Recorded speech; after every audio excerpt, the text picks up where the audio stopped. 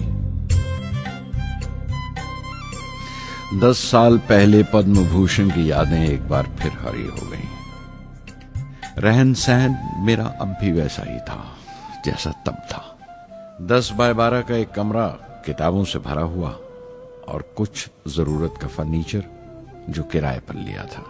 فرق اتنا ہی تھا کہ تب یہ کمرہ تریویندرم میں تھا، اب حیدرآباد میں۔ ویٹر میرا ناشتہ لے کر آیا، اڈلی اور چھاچھ، اور آنکھوں میں ایک خاموش مسکراہٹ، مبارکباد کی۔ میں اپنے ہم وطنوں کی اس نوازش سے چھلک گیا۔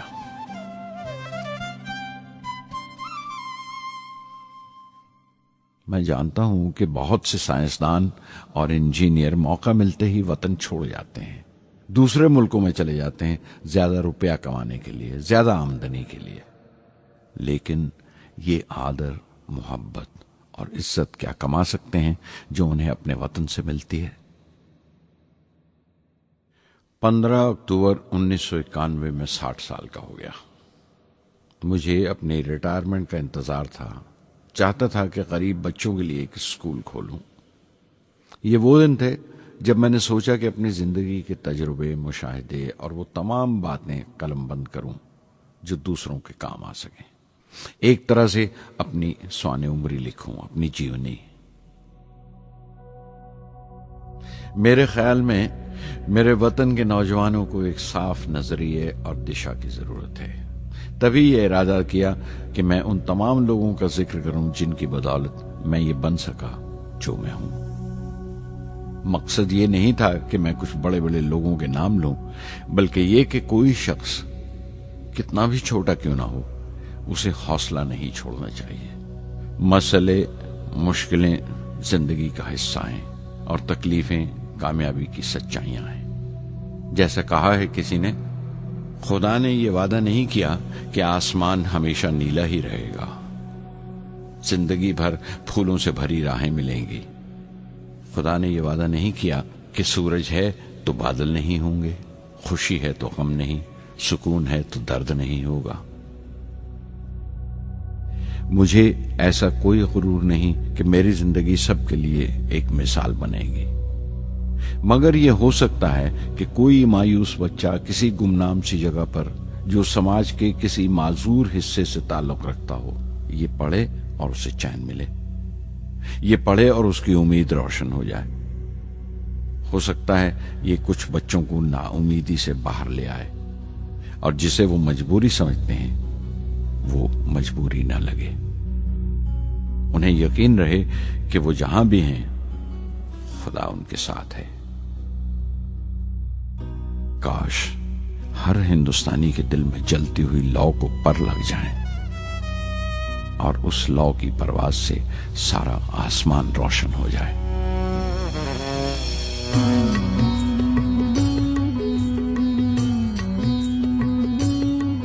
یہ زمین میری، میرا آسماں، بڑا خوبصورت ہے جہاں۔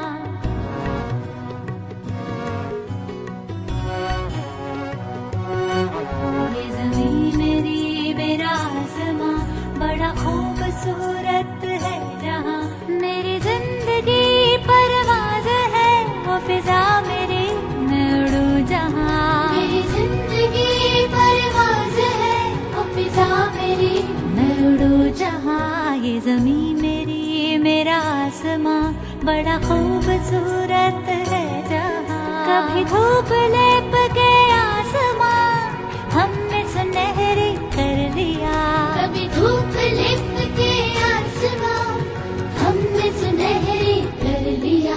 پھر دھوپ باندھ کے پاؤں میں ہم اڑے ہیں ٹھنڈی ہواؤں میں۔ زمین میری، میرا آسمان، بڑا خوبصورت ہے جہاں۔ کبھی وقت اٹھا کے سروں پہ ہم اور آگ لے کے پروں پہ ہم، کبھی وقت اٹھا کے سروں پہ ہم اور آگ لے کے پروں پہ ہم۔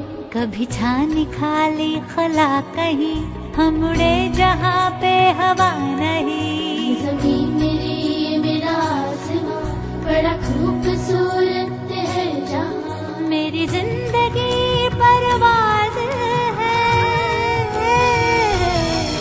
میری زندگی پرواز ہے، وہ فضا میری، میں اڑوں جہاں۔ یہ زمین میری، میرا آسمان، بڑا خوبصورت ہے جہاں۔ یہ زمین